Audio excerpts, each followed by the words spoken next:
ক্ষমতায় গেলে ঐক্যমতের ভিত্তিতে রাষ্ট্র পরিচালনা করবে বিএনপি।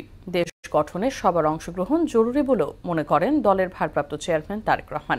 জানান, আগামী দিনে প্রধানমন্ত্রীও যেন স্বৈরাচারী হয়ে উঠতে না পারেন সে ব্যাপারে নিশ্চয়তা দেবে বিএনপি। এছাড়াও গণমাধ্যমকে পুরো স্বাধীনতা দেওয়া হবে বলেও জানান তারেক রহমান।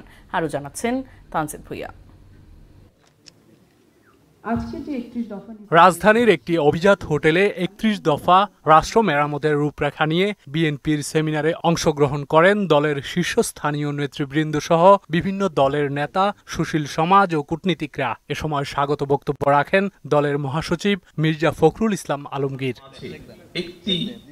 অভিযোগ করে তিনি বলেন, স্বৈরাচার সরকার দেশ থেকে পালিয়ে গেলেও এখনো সাধারণ মানুষের মনে স্বস্তি ফিরে আসেনি। তাই গণতন্ত্র পুনরুদ্ধারে সবাইকে একসঙ্গে কাজ করার আহ্বান জানান বিএনপি মহাসচিব। বর্তমান অন্তর্বর্তীকালীন সরকারের পক্ষ থেকেই সংস্কারের উদ্যোগ নেওয়া হয়েছে এবং সেই সংস্কারে বিভিন্ন রাষ্ট্রের বিভিন্ন বিষয়গুলোর উপরই তার বিষয়গুলো জানতে চাওয়া হয়েছে। আমরা আশা করি যে আমাদের এই ৩১ দফা এটা সম্মিলিত, এটা শুধু বিএনপির দফা নয়, এগুলো আমরা সমস্ত রাজনৈতিক দলগুলো যারা আমরা যুগপৎ আন্দোলন করছিলাম সেই যুগপৎ আন্দোলন দলগুলো একমত হয়েই আমরা আমাদের ৩১ দফা প্রণয়ন করেছিলাম। সেমিনারে ভার্চুয়ালি বক্তব্য দেন দলের ভারপ্রাপ্ত চেয়ারম্যান তারেক রহমান। গত ১৬ বছরে ফ্যাসিবাদের বিরুদ্ধে যারা লড়াই করেছেন সবাইকে সঙ্গে নিয়ে নতুন বাংলাদেশ গঠনের অঙ্গীকার করেন তিনি। জুলাই আগস্টের অভ্যুত্থানে যারা ফ্যাসিবাদ বিরোধী আন্দোলনে সম্পৃক্ত ছিলেন, গণতন্ত্রের পক্ষের প্রতিটি ব্যক্তি,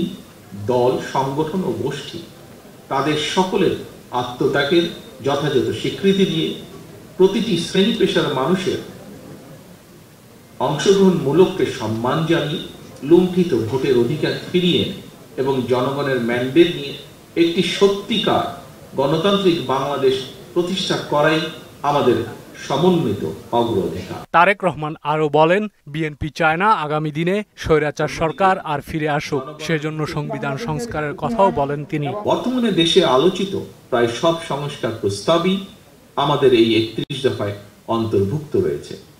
তবে আমি সংস্কারের উদ্দেশ্যে বলতে সেটাই বুঝি যে সংস্কারের মাধ্যমে সংবিধানের কয়েকটি বাক্যের পরিবর্তন নয় শুধুমাত্র, বরং মানুষের ভাগ্যের পরিবর্তন হবে। তানজিদ ভুইয়া, মোহনা সংবাদ।